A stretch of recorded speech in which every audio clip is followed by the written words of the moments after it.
বেলাল কি রাজার ছেলে না দাসের ছেলে? দাসের ছেলে। বেলাল হচ্ছেন গোলাম জাদা গোলাম, গোলাম জাদা গোলাম, মানে বাপও গোলাম ছিল, ছেলেও গোলাম, গোলাম ইবনু গোলাম। সেই বেলালকে আল্লাহ পাক এত সম্মান দিয়ে দিন। পৃথিবীর প্রথম মুয়াজ্জিনের প্রথম পদ দখল করেছেন কোন লোকটা? বেলাল। কালো কুসকুসে মানুষ, মাঝে মাঝে সাহাবীরা বলতেন ওদের কালো পাহাড় আসে। রাসূল একদিন বলেই ফেললেন, সাহাবীরা আমার বেলাল কেমন করে ডেকো না, আমি কিন্তু অসন্তুষ্ট হয়ে যাব। সুবহানাল্লাহ বলবেন না? আমি কিন্তু অসন্তুষ্ট হয়ে যাব। পৃথিবীর সেরা সুন্দরের সাথে ছিলেন সাইয়্যিদনা বেলাল। আমার নবীজির সুন্দর সুরত ছিল, এমন সুন্দর তিনি ছিলেন। শুধু আমার নবী নন, আদম থেকে শুরু করে আমার নবী পর্যন্ত যত নবী এসেছেন প্রত্যেকটা নবী ছিলেন মহা সুন্দর মানুষ। তাদের চেহারায় প্রমাণ পেয়ে যেত তারা আল্লাহর নবী। সুন্দর চেহারার তার অধিকারী ছিলেন। ইউসুফ আলাইহিস সালামকে দেখি জিজি করে নারীরা লেবু কাটতে নিয়ে তারা তাদের হাত পর্যন্ত কেটেছিল। আম্মা জান আয়েশা বলেন, ওই সমস্ত নারীদেরকে যদি আমার রাসূলকে দেখার চান্স দেওয়া হতো, তারা তাদের শুধু হাত নাই কলিজাও টেনে ছিঁড়তো, টের পেত না। আমার নবী সবচেয়ে বেশি সুন্দর ছিলেন।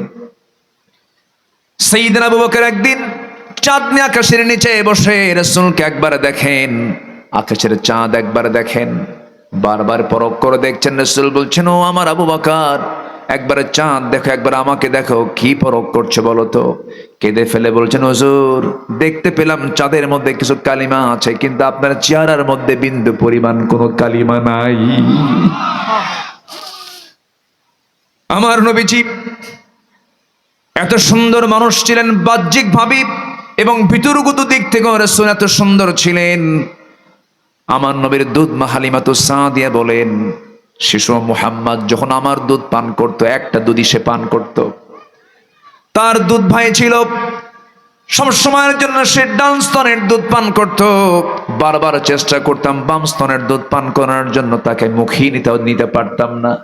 শুধু মাত্র একটা স্তনের দুধ সে পান করে করে সে বড় হয়েছে। আমার নবীজি জন্মের পূর্বেই বাপকে হারিয়েছিলেন, জন্মের পর পর মাকেও হারিয়েছেন। মার দুধ তার কিসমতে জোটে নাই। ছোট থেকে তিনি অসহায়ত্ব নিয়ে বড় হয়েছেন। আলাম ইয়াজিদকা ইয়াতীমান ফাআওয়া ওয়া ওয়াজাদাকা দাল্লান ফাহাদা ওয়া ওয়াজাদাকা আইলান ফাআগনা। আমার নবীজির জন্মের পূর্বেই বাপ চলে গেছে। নবীজির জন্ম যখন হলো, রাসূল দুনিয়াতে আসলেন, কিন্তু সন্তান আসলে পরে মার কান্না আসে না, হাসি আসে, আনন্দ আসে? বলেন, মা আনন্দ করেন। সন্তান দেখি তার সমস্ত কষ্ট দূর হয়ে যায়। সন্তান পৃথিবীতে আসা মানে হলো সেই পরিবারে আনন্দের বন্যা বয়ে যাওয়া।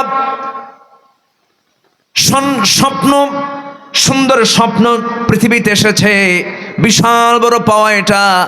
কিন্তু রাসূল যখন মা আমিনার ঘরে আসলেন, মা আমিনার মুখে কোনো হাসি নাই, শুধু কান্দেন কান্দেন। মা আমিনার চোখের পানি দিয়া আমার নবীজির বুকটা ভিজে যায়, কান্না থামে না, বারবার কান্দেন। কারণ সন্তান ভূমিষ্ঠ হওয়ার পর প্রত্যেক স্ত্রী তার সন্তানকে দিতে চান কার কোলে? স্বামীর কোলে দিতে চান। আমার স্বামী, তোমার সন্তানটা তুমি একটু কোলে নাও। কিন্তু মা আমিনা পারলেন না। জন্মের 6 মাস আগে স্বামী দুনিয়া থেকে বিদায় নিয়েছেন, এজন্য সন্তানকে বেশি কোলে নিতে পারেন না। সন্তান কোলে নিলেই স্বামীর কথা মনে হয়ে যায়, বারবার কান্নাকাটি করেন, বারবার কান্নাকাটি করেন। একদিন আবু তালেব বলছেন, যদিও কাফের ছিলেন কিন্তু লোকটা ভদ্র ছিলেন। আবু তালেব একদিন বলতেছে, মুহাম্মদ তুমি আজকে আল্লাহর নবী হয়ে গেছো, তোমার বাল্যকালের একটা স্মৃতিচারণ করতে চাই। কি? তোমার বয়স যখন 3 দিন, তোমাকে দেখতে গেলাম তোমাদের ঘরে, দেখতে গিয়ে দেখি তোমার মা তোমার কাছে নাই। তোমার মা তোমাকে চাঁদনি আকাশের নিচে শোয়ায় রেখেছে, কেউ তোমার পাশে নাই। দেখতে পেলাম তোমার ডান হাত যখন বাম দিকে নাও, আকাশের চাঁদটা ডান থেকে বাম দিকে চলে যায়। আবার যখন তোমার বাম হাতটা ডান দিকে নাও, চাঁদটা তোমার হাতের সঙ্গে দোল খেতে খেতে বাম থেকে ডান দিকে চলে যায়। যখন তোমার দুটো হাত দিয়ে যখন নিচের দিকে টেনে আনো, আকাশের চাঁদ তোমার কাছাকাছি চলে আসে। আমার নবীজি শুনে বলছেন, চাচা কি বলবেন বলেন। এবার আবু তালেব বলছেন, মোহাম্মদ সত্যি করে বলো তো, আমি কি চোখে দেখেছি না ভুল কিছু দেখেছি বলো। রসুল বলছেন, চাচা যা দেখেছেন আপনি 100% সত্যই দেখেছেন। আমার মা আমাকে নিতে পারে না, আমার মা আমাকে দেখলে কান্দি, আমার মা আমাকে সঙ্গ দেন না, স্বামীর কথা বারবার মনে হয়ে যায়। এই জন্য আল্লাহ রাব্বুল আলামিন চাঁদনি রাতের সেই আকাশের চাঁদকে আমার জন্য আল্লাহ পাক সেই রাতের জন্য খেলনা বানাইয়া দিয়েছিলেন। আমার ভাইয়েরা, সেই বিশ্ব নবী সাইয়েদনা বেলালকে মর্যাদা দিয়ে দিলেন, সম্মান দিয়ে দিয়েছেন, চেহারা দিয়ে নয়, বংশ দিয়ে নয়, তারা তাকওয়া দিয়া। এই জন্য আমাদের সবচেয়ে বড় অর্জন হলো আমরা তাকওয়া অর্জন করব, ঈমানটা ভালো করে আনবো। জোরে বলি ইনশাআল্লাহ। দিন মানবো একটাই, সেটা হচ্ছে ইসলাম। তার নাম কি বলেন? ইসলাম। আমার বন্ধুগণ, যে ইসলামকে কায়েম করার জন্য সব নবী কাজ করেছেন, এখানে আল্লাহ পাক কয়েকজন নবীর নাম, ফেমাস নবীর নাম নিলেও কিন্তু কোন নবীর নাম কিন্তু এখানে মূলত বাদ দেওয়া হয় নাই। আল্লাহ পাক উদাহরণস্বরূপ শুধু তিনজন নবীর নাম নিয়েছেন। কি বলেছেন? ইব্রাহিম ওয়া মূসা ওয়া ঈসা। আগে বলেছেন নূহের কথা বলেছেন, মানে তিনি হচ্ছেন সেকেন্ড পিতা। কি পিতা? সেকেন্ড পিতা। আদম হচ্ছেন প্রথম নাম্বার পিতা, সেকেন্ড হচ্ছেন নূহ আলাইহিস সালাতু ওয়াস সালাম, 3 নাম্বার হচ্ছেন ইব্রাহিম আলাইহিস সালাতু ওয়াস সালাম, 4 নাম্বার হচ্ছেন আমাদের দ্বীনি পিতা মুহাম্মদ সাল্লাল্লাহু আলাইহি ওয়াসাল্লাম। নূহ আলাইহিস সালাতু ওয়াস সালাম, ইব্রাহিম আলাইহিস সালাতু ওয়াস সালাম, মূসা আলাইহিস সালাতু ওয়াস সালাম, ঈসা আলাইহিস সালাতু ওয়াস সালাম, সবার নাম এসেছে। সবার দায়িত্ব ছিল কি? আন আকিমুদ্দিন ওয়া লা তাতাফাররাকু ফীহি। তোমরা কি করবে? আল্লাহর দ্বীনকে সকল দ্বীনের উপরে বিজয়ী করবে। খবরদার, সাবধান, মতপার্থক্য সৃষ্টি করবে না। গোটা কোরআনের কোথাও আপনি দেখাতে পারবেন না আকিমুস সালাহ ওয়া লা তাফাররাকু, নাই, কোথাও কিন্তু নাই। কিন্তু আল্লাহ পাক যেখানেই ঐক্যের কথা বলেছেন, ওয়াতাসিমু বিহাবলিল্লাহি জামিআও ওয়া লা তাফাররাকু আন আকিমুদ্দিন ওয়া লা তাতাফাররাকু, এই সমস্ত কাজ করতে গেলে মতপার্থক্য সৃষ্টি করবে। আলেমদের মধ্যেও দ্বন্দ্ব আছে না নাই? বলেন, আসতে বলবেন না, আছে না নাই? কিছু আলেম আছে, যত রক্ত লাগে দেব, প্রয়োজনে লোক পাঠাবো, আমি যাব না। আছে না নাই? 16 বছর একটা মামলা হয়নি, তেলবাজি করে চলেছে, তাদের আজ্ঞাবহ হয়ে কাজ করেছে, একটা আঁচড়ও গায়ে লাগে নাই। পট পরিবর্তন হয়েছে চোরের মায়ের বড় গলা। সম্মানিত ভাইয়েরা, একটি পট আমরা পেয়েছি, পট পরিবর্তনের পর একটা পরিবেশ পেয়েছি, এটাকে কাজে লাগাবো ইসলাম দিয়ে। জোরে বলি ইনশাআল্লাহ, আরো জোরে বলি ইনশাআল্লাহ। এত সুন্দর মানুষ আপনারা বসে আছেন পিনপতন নীরব হয়ে, কোনো নড়াচড়া নাই, বলি আলহামদুলিল্লাহ। আল্লাহ কবুল করুন, আল্লাহ কবুল করুন, জোরে বলি আমিন। আমার বন্ধুগণ, ইসলামী রাষ্ট্র গঠনে নবীর আদর্শ কি? নাম্বার 1, তাওহীদ কি তিনি প্রতিষ্ঠা করেছেন। তাওহীদ প্রতিষ্ঠাই ছিল তার 1 নাম্বার ইসলামী রাষ্ট্রের মূল ভিত্তি। আল্লাহ পাক তাকে জানাচ্ছেন, কুল ইন্নামা ইউহি ইলাইয়া আন্নামা ইলাহুকুম ইলাহু ওয়াহিদ ফাহাল আনতুম মুসলিমুন। জোরে বলুন আল্লাহু আকবার। নবীজি মক্কার মাটিতে ফুল পেয়েছেন না মার খেয়েছেন? বলেন বলেন, ফুল পেয়েছেন না মার খেয়েছেন? আহারে, আমার নবীজি একদিন নামাজের জন্য কাবার চত্বরে দাঁড়িয়ে নামাজে দাঁড়াবেন, উতবা, শাইবা, মুগিরা সব একসঙ্গে চলে এলো। একজন বলে ফেললো, কে আছো? একটা মরা উটের নাড়ি ভুড়ি কি আনতে পারবে? কে আছো এমন একজন ব্যক্তি? তার মধ্যে একজন নিয়ে চলে আসলো, উটের মরা নাড়ি ভুড়ি নিয়ে আসলো, ওজনওয়ালা নাড়ি ভুড়ি নিয়ে আসলো। নিয়ে এসে সবাই মিলে নবী যখন রুকুতে চলে গেছে, ঠাট্টা করে হেয় করে নবীজির পিঠের উপরে সেই পচা নাড়ি ভুড়ি চাপায় দিয়েছে। নবীজি মুখ থুবড়ে পড়ে গেছেন, কেউ তার পাশে নাই। ফাতিমা রাদিয়াল্লাহু তাআলা আনহা আস্তে করে সেখানে চলে গেলেন, টান দিয়ে সেখান থেকে উদ্ধার করে আনলেন। সেই দিন আমার নবীজির সহজে রাসূল কখনো বদদোয়া দেন নাই কখনো সহজে। কিন্তু সেই দিন বুখারী শরীফের হাদিস, আমার নবী সেই দিন মোটামুটি 7 জন কাফেরের বিরুদ্ধে বদদোয়া করেছেন। কয়জন বলেন? 7 জন। আল্লাহ রাসূল বলেছেন, আল্লাহ আমর ইবনে হিশাম অর্থাৎ আবু জেহেল, উতবা ইবনে রাবিআ, শাইবা ইবনে রাবিআ, ওয়ালিদ ইবনে উতবা, উমাইয়া ইবনে খালাফ, উকবা ইবনে আবু মুআত, ওমর ইবনুল ওয়ালিদ, এই 7 জনকে তুমি আল্লাহ পাকড়াও করো। আল্লাহ তুমি এদের প্রতি তোমার লানত নাজিল করো। আমার নবীজির দোয়া করতে দেরি, কবুল হতে দেরি হয় নাই। এই 7টা কাফের সব বদর প্রান্তরে কূপের মধ্যে তারা কুত্তার মতো মরে গেছে। ঠিক কিনা? নবীদের বদদোয়া কবুল করেন কে? আলেমদের মনে হয় চোখের পানি কবুল হয় না। কবুল হয়েছে? হয়নি? কবুল হয়নি? মামা বাড়ি দিল্লি গিয়ে পড়বা, একদম সোজা দিল্লি গিয়ে পড়ছে। ঠিক কিনা? বলেছেন 25 বছর আগের কথা। আমাদের কত বড় আল্লাহওয়ালা মানুষটা তিনি ছিলেন। আল্লাহু আকবার। এমন একটা সময় আসবে পালানোর জন্য তোমরা একটা ইঁদুরের গর্ত খুঁজে পাবা না। কথা রাইট? বাস্তব। সিলেটে গিয়েছিল হলো কলার পাতায় শুয়ে, জানেন না আপনারা? জানেন না? একজন জাস্টিস, মুখে কোনো হাসিও নাই। কি যেন নাম? কালা কইয়ে না, আল্লাহ তো কালা বানাইছে। মানিক, ঠিক আছে না? মানিক, ওর মুখে কোনো হাসিও নাই। আমি ওর কোনোদিন হাসতে দেখি নাই। মুখে হাসি কি জিনিস আমি দেখি নাই কোনোদিন। যারা হাসে না ওদের বউরা যে থাকে কেমনে আমার বুঝে আসে না। ওদের বউরা মনে মনে কেটে মরবে কোন দিন। এটা প্রেম প্রীতি আছে না? বলেন তো, স্বামী স্ত্রীর মধ্যে একটু মহাব্বত আছে না? যে না হাসে ও বউ কি কবে? তাদের মরে যাক। দেখেন, যে কইছে তাদের মরে যাক, ও বিয়ে করে নাই।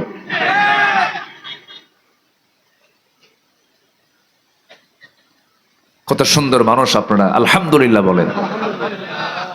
সম্মানিত ভাইয়েরা, স্বামী স্ত্রী মহাব্বতের মধ্যে আল্লাহ পাক রহমত রেখেছেন, আলহামদুলিল্লাহ বলবেন না? আর সামনে আসিতেছে ফেব্রুয়ারির 14ই ফেব্রুয়ারি। ওই ভালোবাসায় কিন্তু কোনো রহমত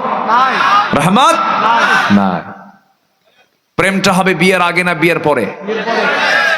আগে। ভালো করে কাও যুবকরা, প্রেমটা হবে বিয়ের আগে না বিয়ের পরে? এখন প্রেম হয় কখন? আগে। হ্যাঁ, বিয়ের আগেই প্রেম করে। প্রেম ট্রেম কইরা শেষ, বিয়ের পরে আর প্রেম খুঁজে পায় না। তখন হয় কিলাকিলি। কি হয়? কি হয়? কিলাকিলি। হবেই তো, শান্তি হবে না তো তোমার। যুবকরা, এগুলো টাইম নাই তোমার। তুমি প্রেমিকের জন্য ফুচকা কিনবা, টাকা লস। ফুচকা কিনো না, চুরি ফিতে কেনার দরকার নাই। এগুলো সব লস প্রজেক্ট, টাইম লস, সব লস। এগুলো করা যাবে না। তোমার প্রয়োজন হবে বিয়ের জন্য বাড়িতে প্রস্তাব দিয়ে দাও। বাসায় আব্বাকে বলো। একজনকে বিয়ে দেয় না হুজুর, না কি যেন কইছে, কি যেন কইছে। হ্যাঁ, গার্জিয়ান যারা আছেন তারা শোনেন, যে সন্তান মুখ ফুটে বলে বাবা বিয়ে করা, ওর চরিত্র ভালো। আসতে গান কেন? যে বলে বাবা বিয়ে করা, ওর কি চরিত্র ভালো। আর যে বলে না যে বিয়ে করব, বোঝেন নাই? যে বলেন আমি বিয়ে করব, 40 পার হয় 50 পার হয়, বিয়ের মুখে বিয়ের কথা বলে না, সময় হয় নাই, ক্যাশ ক্যাপিটাল, ও বাইপাস মারে। কে ঠিক কিনা? হ্যাঁ। কি যুবকরা খুশি হয়েছে তো? খুশি হয়েছে তো? রিজিকের দায়িত্ব কার? রিজিকের দায়িত্ব কার? আল্লাহ। আল্লাহ খাওয়াবেন, কোনো টেনশন নাই। বিয়ে করে খাওয়াবো কি, মানে বউ মনে হয় হাতি এত বড়, কি টেনশন করে? এইদিকে চরিত্র শেষ। হ্যাঁ হ্যাঁ,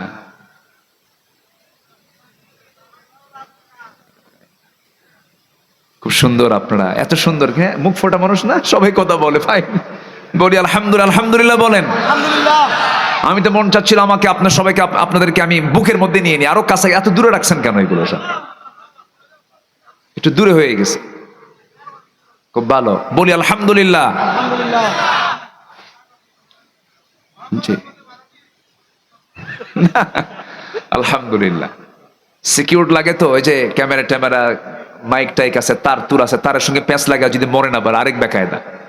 এই জন্য তারা সব দিকেই মহব্বত করেই করেছে। আল্লাহ কবুল করুন, জোরে বলি আমিন। আমার নবীজি লানত দেননি কখনো সহজে। তায়েফে গিয়ে মার খেয়েছেন, রক্তাক্ত হয়েছেন, বদদোয়া না দোয়া দিয়েছেন? কিন্তু আমার নবী যখন সেজদায় যেতে বাধাগ্রস্ত হয়েছেন, বলেছেন আল্লাহ তোমার সেজদা দিতে বাধা দিল যারা, তাদেরকে তুমি শেষ করে দাও। শেষ করে দিয়েছেন। আল্লামা সাঈদী বলেছিলেন কত আগে, আজকে তা বাস্তবে রূপ নিয়েছে। সেই কলার পাতায় শুয়ে থাকা মানুষকে পরের দিন সিলেটে কোর্টে হাজির হতে বলেছে। কোর্টে হাজিরা দিতে নিয়ে সিলেটবাসী সুন্দর তাকে আপ্যায়ন করেছে, বিসি শুদ্ধ আউট করছে। কি জানেন না আপনারা? জানেন না আপনারা? সম্মানিত ভাইয়েরা, আমার নবীজি মার খেয়েছেন মক্কায়, কিন্তু আমার নবীজি শিরককে প্রশ্রয় দেন নাই। শিরকের বিরুদ্ধে তিনি জোরালো ভূমিকা পালন করেছেন। আমার নবীজি যখন মক্কা বিজয় করলেন, মূর্তিগুলো রেখেছেন না ভেঙে ফেলেছেন? কারণ আমার নবীর দেহের মধ্যে ছিল ইব্রাহিমের রক্ত, ইসমাইলের রক্ত, ঠিক কিনা? এই পৃথিবীতে কোন নবী মূর্তি ভাঙ্গার মামলায় আগুনে পোড়ানোর হুকুমের অর্ডার শুনেছিলেন? বলেন কোন নবী? বলেন কোন নবী? ইব্রাহিম আলাইহিস সালাম। শোনেন, আবার মূর্তি ভাঙ্গা টাঙ্গার কথা বলতেছে, আবার জন্য হিন্দু ভাইদের মূর্তি ভাঙতে যান না। এটা কিন্তু আমি সেই দিক বোঝানোর জন্য বলিনি। অন্য ধর্মের মানুষ তাদের ধর্মকে নিয়ে কি করবে সেটা আমাদের দেখার বিষয় না। তারা যা করে করুক, ভালোও বলবো না, মন্দও বলবো না। ভালো বললে ইমান হুমকির সম্মুখীন, মন্দ বললেও ইমান হুমকির সম্মুখীন। মন্দ বলা যাবে না। ওরা যা বলে, যা করে করুক। লা তাসুব্বুল আসনাম, তোমরা কোনো মূর্তিকে গালি দিতে যেও না, বলেছেন মুহাম্মদ সাল্লাল্লাহু আলাইহি ওয়াসাল্লাম। কিন্তু আমার নবীজির হাতে যখন বিজয় চলে আসলো, মক্কায় ঢুকে তিনি মূর্তিগুলোকে রেখেছেন? ভেঙ্গেছেন। এবং তিনি আল্লাহ পাকের অর্ডার পেয়ে তিনি বলেছেন কি, কুল জাআল হক ওয়া যাহাকাল বাতিল ইন্নাল বাতিলা কানা যাহুকা। জোরে বলুন আল্লাহু আকবার। আমার ভাইয়েরা, এক নম্বর হলো তাওহীদকে প্রতিষ্ঠা করেছেন, সকল শিরিক বিদআতকে উৎখাত করেছেন। এটা হচ্ছে নবীজির এক নম্বর আদর্শ রাষ্ট্র গঠনে। নম্বর 2 হলো সকল হিংসা তিনি দূর করেছেন, ভ্রাতৃত্ব প্রতিষ্ঠা করেছেন। ইন্নামাল মুমিনুনা ইখওয়াতুন ফাআসলিহু বাইনা আখাওয়াইকুম ওয়াত্তাকুল্লাহ। জোরে বলুন আল্লাহু আকবার। আমার নবীজি বদর যুদ্ধ পাড়ি দিলেন, উহুদ যুদ্ধ পাড়ি দিলেন, খন্দক যুদ্ধ পাড়ি দিলেন। হুনাইন যুদ্ধের পর প্রচুর পরিমাণ গনিমতের মাল নবীর হাতে চলে এলো। রাসূল করলেন কি, আরবদের মাঝে এবং কুরাইশদের মাঝে তিনি সমস্ত প্রচুর পরিমাণে সেই গনিমতগুলোকে সবার মাঝে বন্টন করলেন।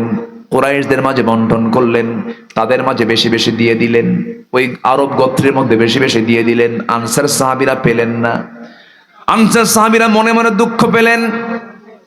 এমনকি একজন এই পর্যন্ত বলেই ফেলেন, আল্লাহর কসম করে বলছি, রাসূল তার নিজ কওমের সঙ্গে মিশে গেছেন। নিজ কওমের সঙ্গে মিশে গেছেন, সব তাদের দিল, আমাদের কিছুই দিল না। আমার নবী এই কথা শুনলেন, বলুন তো এই কথাটা ভ্রাতৃত্বের মধ্যে একটা ফাটলের সম্ভাবনা আছে না নাই? বলেন, ছিল কি ছিল না? সাহাবীরা বলতেছেন, আনসাররা বলেছেন, একটা বাচ্চা হারানো গেছে আমাদের স্বেচ্ছাসেবক ভাইদের কাছে আছে, নাম ইসমাইল হোসেন তামি, বাড়ি অষ্টক। আচ্ছা ঠিক আছে, বলবো ইনশাআল্লাহ। কি হয়েছে? বাচ্চা হারায় গেছে, পাইছেন?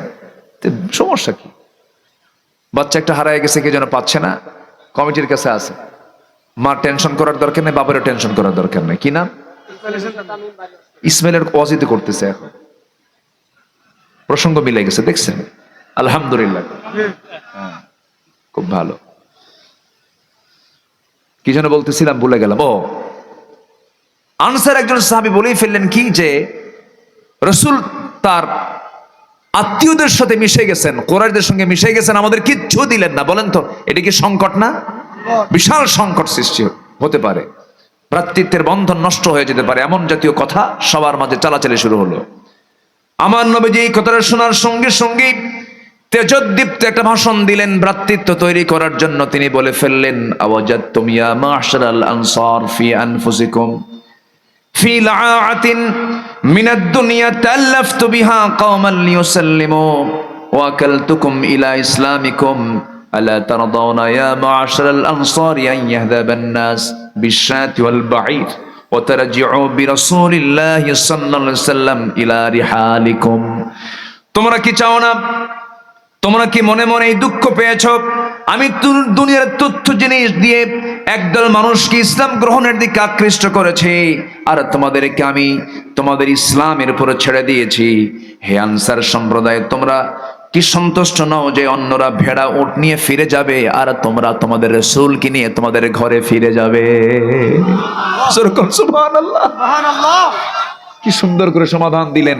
রাসূল বললেন, তারা উট ভেড়া নিয়ে চলে গেছে, ওদেরকে আমি ইসলামের দিকে একটু আকৃষ্ট করার জন্য দিয়েছি, আর তোমরা নিয়ে যাচ্ছ তোমাদের ঘরে তোমাদের রাসূলকে। আল্লাহু আকবার বলেন। কি ভ্রাতৃত্ব নষ্ট হলো না, ভ্রাতৃত্ব আরো মজবুত হলো? রাসূল ভ্রাতৃত্ব মজবুত করার জন্য কথা বলতেন। আর আমার দেশের হুজুররা কিছু আছে খালি পেঁচ লাগায়, খালি কি লাগায়? নূর না মাটি, এই না ওই, দুনিয়ার পেঁচ মুছ লাগায়া বাস। আমার নবীজি ইহুদি কন্যাকে বিয়ে করেছেন, মারিয়া কিপ্থি, জানেন না আপনারা? কত কন্ট্রোল ছিল তার ভিতরে। ইহুদিরা কি সোজা না বাঁকা? বলেন, সোজা না বাঁকা? বাঁকা। আমার বন্ধুগণ, নাম্বার 3 হলো নেই বিচার প্রতিষ্ঠা করতেন আমার নবীজি। অনড় ছিলেন এবং তিনি বিলম্ব করতেন না, যা বিচার তা ফয়সালা করে দিতেন।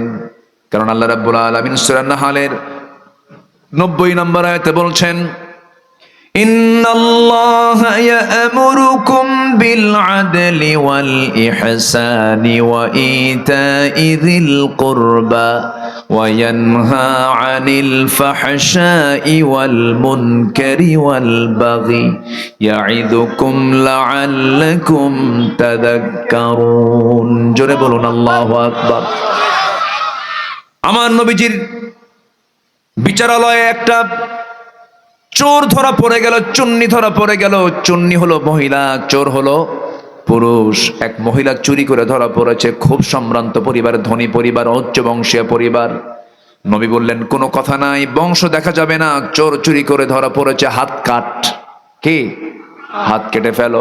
ফাকতাউ আইদিয়াহুমা সারিকু ওয়াস-সারিকাতু ফাকতাউ আইদিয়াহুমা। চোর হোক অথবা চুন্নি হোক, হাত কেটে ফেলে দাও। কোনো আপিল করা যাবে না এখানে, কোনো কিছু চলবে না এখানে। ও চুরি করলো কেন, হাত কেটে ফেলো। যে মহিলার হাত কাটার অর্ডার দেওয়া হয়েছে, ওই পরিবার থেকে একটা বিশাল মহল চলে গেছে ওমর ফারুকের কাছে তদবির করার জন্য। এখনো তদবিরের লোক আছে না নাই? তদবির করার জন্য গেছে। সেইদিন ওমর ফারুক গলে গেছেন। কি গলে গেছেন? নরম হয়ে গেছেন। ওমরের মতো মানুষ নবীর কাছে এসে বলে, হুজুর দেখুন তো বিচারটাকে একটু বিবেচনায় নিয়ে আসা যায়। রসুল রক্তিম আকার ধারণ হলো, লাল হয়ে গেছে রসুল। রসুল বলছেন, ওমর তুমি কি বলো এটা? ওয়াল্লাহি লাউ আন্না ফাতিমাতা বিনত মুহাম্মাদিন সারাকাত লাকাতা'তু ইয়াদাহা। আল্লাহর কসম, ওই ফাতিমা না হয়ে আমার মেয়ে ফাতিমা বিনতে মুহাম্মদ যদি আজকে চুরি করে ধরা পড়তো, আমি রাসূল নিজে তোমাদের সবার চোখের সামনে আমার মেয়েকে সামনে নিয়ে এসে হাতটা ধরে আমি নিজে রাসূল তার হাতটা কেটে ফেলে দিতাম। নবীজি নরম, খালি নরম শুনছি সারা জীবন, খালি মাফ করছে। ডাকাতের শাস্তি রাসূল কেমনে দিয়েছেন সবার ইতিহাস কম বেশি হাদিস জানা আছে। এক রাখালকে হত্যা করেছে একজন হত্যাকারী, হত্যা করে চলে গেছে। সে উট অপহরণ করে নিয়ে চলে যাচ্ছে। রাসূল জানতে পারলেন, বললেন ওকে যে অবস্থায় পাও ধরো। ধরা হলো। রাসূল বললেন, রাখালকে যেমন করে মেরেছো ওকে তেমন করে মারো। আল্লাহু আকবার বলবেন না? রাখালকে যেমন করে মেরেছে ওকে তেমন করে মারো। হাত কাটা হলো, পা কাটা হলো, চোখ তোলা হচ্ছে। এমন সময় ওই ডাকাতের প্রচন্ড তৃষ্ণা, পানির জন্য ছটফট করছে। মরুর বালু চাটতেছে। এক সাহাবী গিয়ে বলছেন, ইয়া রাসূলুল্লাহ, খুব দয়া হচ্ছে, ও মরুর বালু চাটে, ওকে একটু পানি দেওয়া যাবে কি? রাসূল বললেন, রাখালকে কি সে পানি দিয়েছিল না? এক চুল পরিমাণ পানি দিতে পারবি না তোরা। আল্লাহু আকবার বলেন। বিশ্বনবী মুহাম্মদ সাল্লাল্লাহু আলাইহি ওয়াসাল্লাম। খালি আমরা নরম নরম শুনি। বিচারক কাকে বলে? ন্যায় বিচার প্রতিষ্ঠায় তিনি ছিলেন অনড়। আল্লাহু আকবার বলেন। আল্লাহু আকবার। তার সিদ্ধান্ত থেকে তিনি চুল পরিমাণ নড়তেন না। 12টা পয়েন্ট, 3টা হয়েছে। আরো যদি ঘন্টা 2 সময় লাগে থাকবেন তো? ইনশাআল্লাহ। না, আমি অত সময় নেব না, আমি শেষ করব।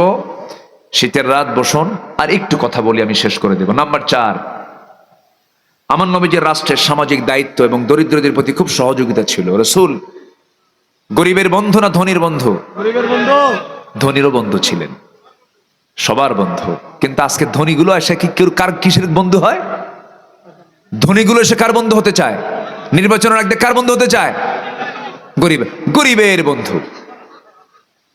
এটা একটা ঠকবাজি, একটা প্রতারণা, ভোটের লাই। এই তো একজন কে যেন কইছে,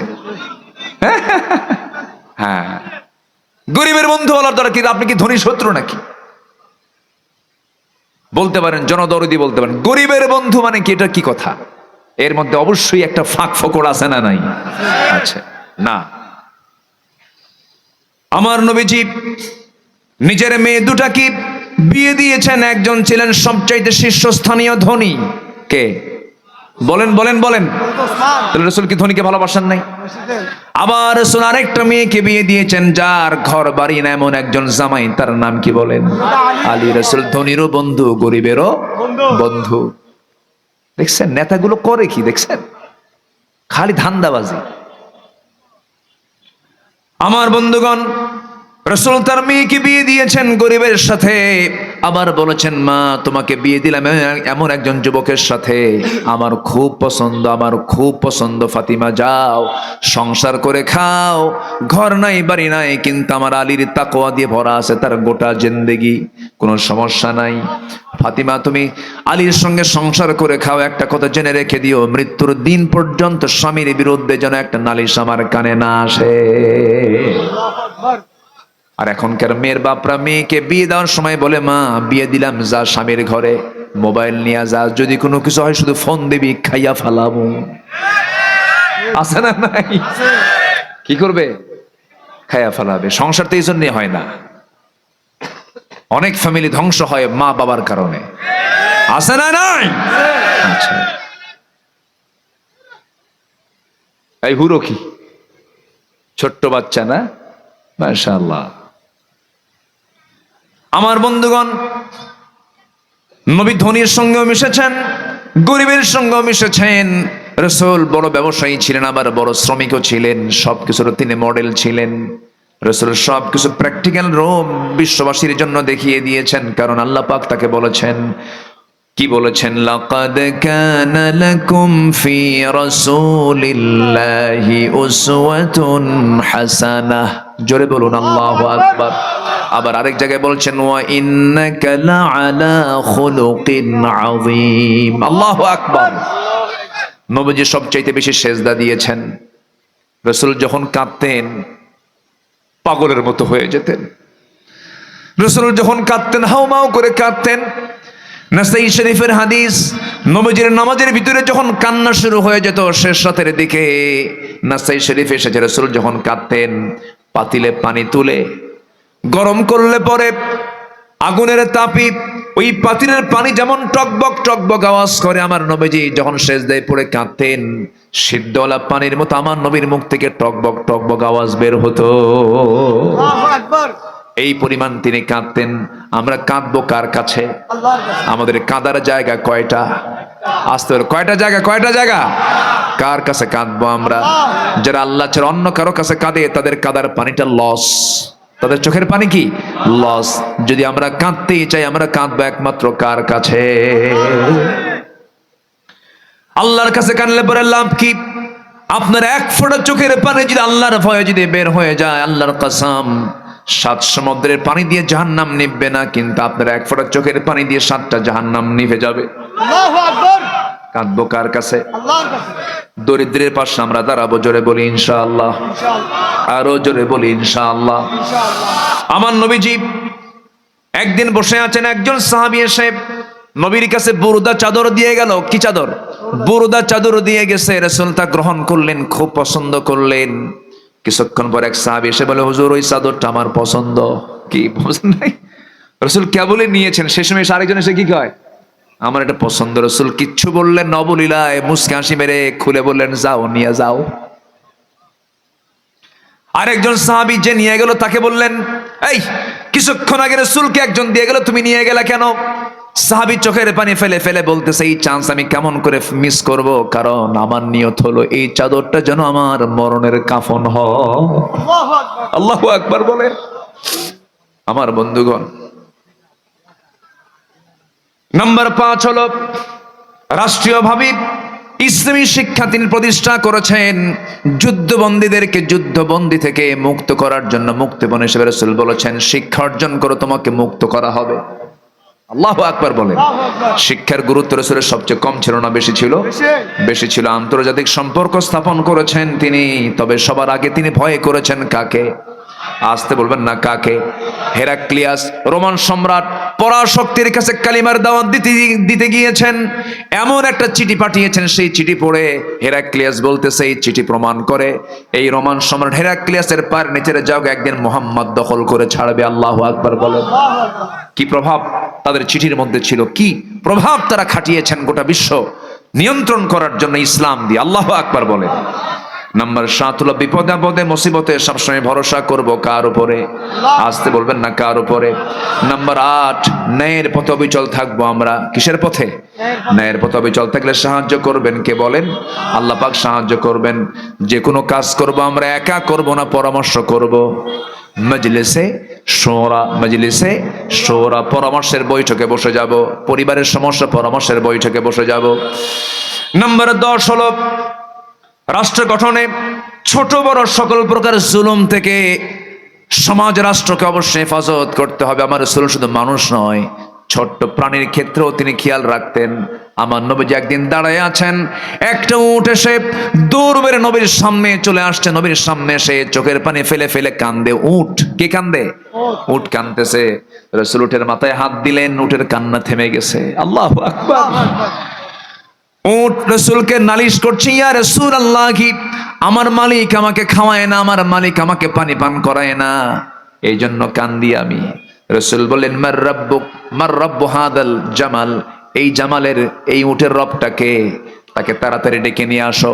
ডেকে আনা হলো। ডেকে আনার পরে বলতেছে, তুমি তো একে খাওয়াও না, একে পান করাও না।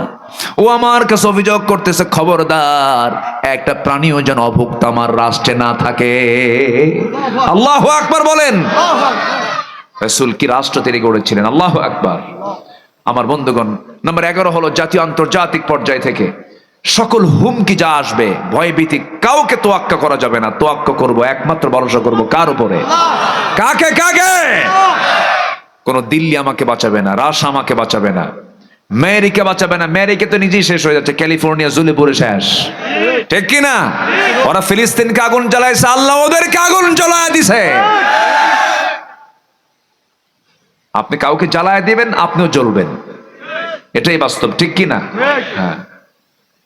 যে গর্ত খনন করবে অন্যের জন্য, তার গর্ত খনন হয়ে যায়, সে ওই গর্তেই পড়বে। নাম্বার 12 হলো ছোট পরিসর থেকে বড় পরিসর, প্রতিটি জায়গায় নেতৃত্ব গড়ে তুলবো আমরা বেনামাজি না তাকওয়া ভিত্তিক? বেনামাজি না নামাজি? নামাজি নেতৃত্ব আমরা গড়ে তুলবো। জোরে বলি ইনশাআল্লাহ। আল্লাহ পাক আমাকে আপনাকে কবুল করুন, জোরে বলি আমিন। আরো জোরে আমিন। তাই আচ্ছা আচ্ছা, ঠিক আছে। আমরা আস্তে আস্তে শেষের দিকে যাব। অনেক রাত কেমনে হলো আজকে? ঘড়ি এত ঘুরলো কেন বুঝলাম না, দ্রুত গতিতে ঘুরে গেল ঘড়ি। 11:30 পার হয়ে যাচ্ছে। আপনার বাড়ি যাবেন না? বাড়ি যাবেন না আপনারা? আমি তাহলে চলে যাই। একটু জিকির করুন, লা ইলাহা ইল্লাল্লাহ, আরো জোরে লা ইলাহা সুবহানাল্লাহ ওয়ালহামদুলিল্লাহ। কেউ যাবেন না, একটু আমার মাহফিলের পক্ষ থেকে, আমার মাহফিল কমিটির পক্ষ থেকে আমার একটা প্রস্তাবনা, একটু অনুরোধ করব, মাহফিল কমিটির ভাইয়ের একটু আপনাদের কাছে যাবে, যদি পারেন কিছু দিয়ে হলেও সহযোগিতা করবেন, বরকতের জন্য তারা বলেছেন। সবাই দিবেন না ইনশাআল্লাহ?